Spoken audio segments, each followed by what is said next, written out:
যুগৰ ধাৰণা দিব বিচাৰিছোঁ। অসমখনে যিহেতু 1ৰ পৰা 9লৈকে যুগৰ ধাৰণা দিয়া হয়, ইয়াৰ সহায়ত যোগ কৰিব পৰা হয়। মই এতিয়া ডেমো হিচাপে দেখাই দিব। মাইকটো ধৰি দিয়কচোন কোনোবাই। প্ৰথমতে আমি কি সংখ্যা ল'ম? যিকোনো দুই সংখ্যা ল'লোঁ। 2 লগত আমি কি যোগ কৰিম? 6। 2 লগত 6 যোগ কৰিলে কিমান হৈ যায়? কিমান ওলালে? 8। ৱাও। আৰু 2 লগত বোলে এবাৰ কি কৰিলোঁ? 7 যোগ কৰিলোঁ। 7 যোগ কৰিলে কিমান ওলালে? 9। এবাৰ সংখ্যাটো চেঞ্জ কৰিলোঁ, এবাৰ 4 কৰিলোঁ। 4 লগত বোলে 4 যোগ কৰিলোঁ। কিমান ওলালে? 8। 6 যোগ কৰিলে কিমান ওলালে? 10। জ্ঞান পাব ছাত্ৰ-ছাত্ৰীসকলে। ঠিক আছে, থেংক ইউ। প্ৰথমে তেওঁলোকে শব্দ গঠন কৰিব পাৰিব আৰু দ্বিতীয়তে তেওঁলোকে ধ্বনি মিলাব পাৰিব।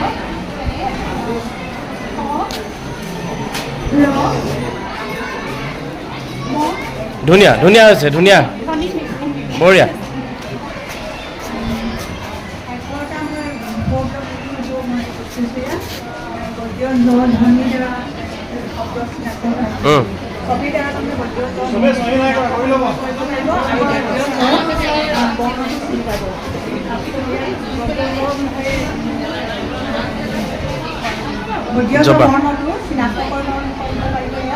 আৰু তাৰপিছত লিখনত আহিছে এইটো বডিঅ'জত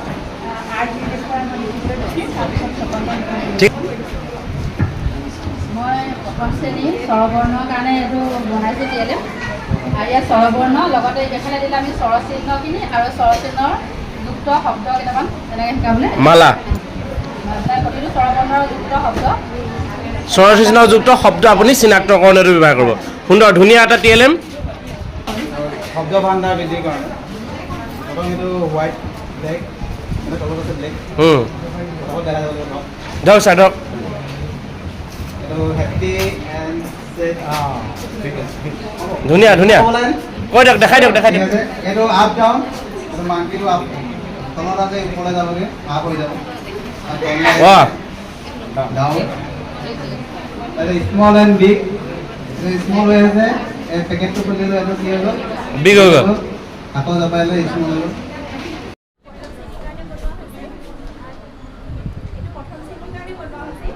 সংখ্যাৰ ধাৰণা পাব আৰু লগতে ছবি চাই পিকচাৰৰ লগত মানে সংখ্যাটো ধৰিব পাৰিব।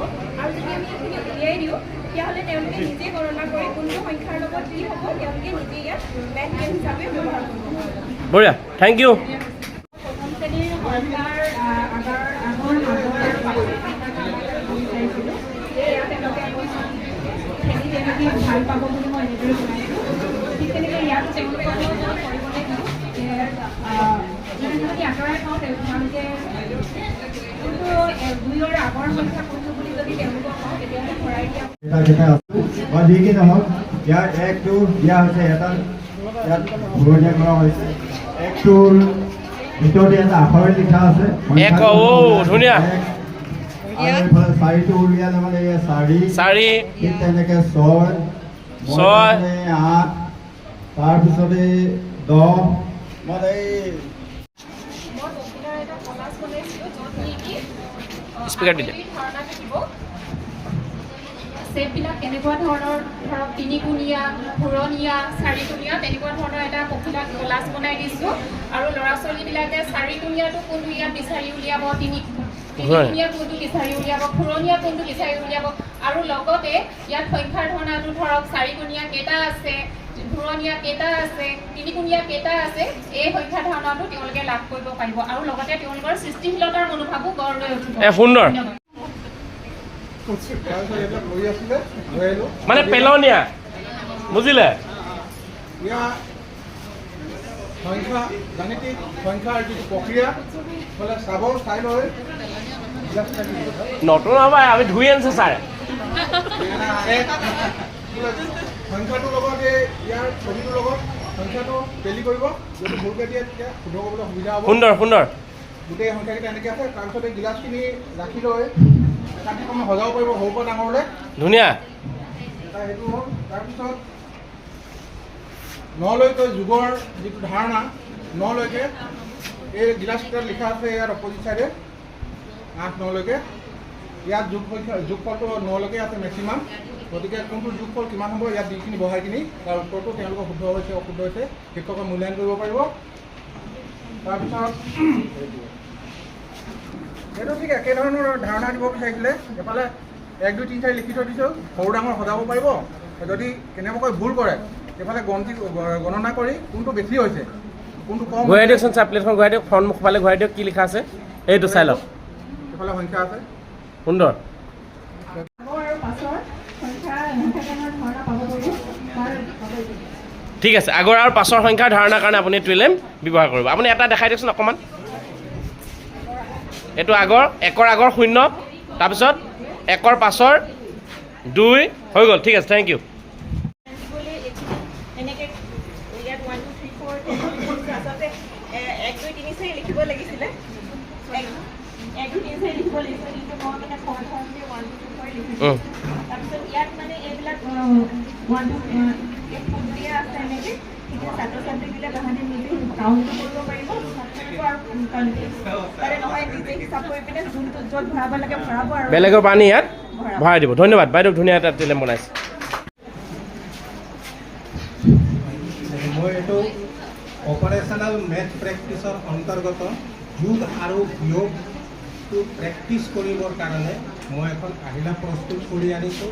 ধৰি দিয়ক, ধৰি দিয়ক। বনোৱাত খুব কম সময় লাগে আৰু খুব সহজ, আৰু সেইটো আমি প্ৰত্যেকজন ছাত্ৰ ছাত্ৰীক আমি সেইটো প্ৰেক্টিচ কৰিবৰ কাৰণে আমি যোগান ধৰিব পাৰিম বা বনাই আমি দিব পাৰিম। ইয়াতে মই কেনেকৈ এইটো কৰা হয় মই আপোনালোকক কৰি দেখুৱাই দিম। ধৰক এইটো এটা কাৰ্ড হয়, কাৰ্ডটো 3 যোগ 5, এইটো এটা এৰ' ষ্টিক হয়, 3টো ইয়াত আছে। এতিয়া আছে ইয়াত 3 যোগ 5, তো এতিয়া আমি 3 কাঢ়িলোঁ, এতিয়া 5, 1 2 3 4 এনেকৈ লৈ যাম, 1 2 3 4 5। ধুনীয়া তো, ধুনীয়া হৈছে।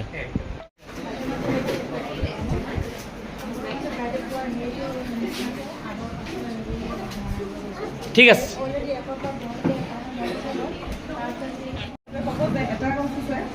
এটা সংখ্যাটো মই কেনেকৈ লিখিম, সংখ্যাটো মই লিখিম আকৌ ইয়াত দুটা নাও আছে, সিহঁতে ক'ব দুই সংখ্যাটো কালিকে কেনেকৈ প্ৰকাশ কৰিম।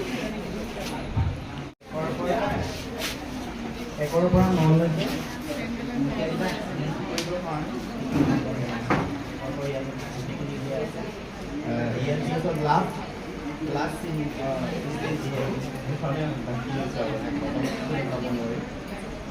Okay, thank U. ধুনীয়া এটা আছে হেৰি।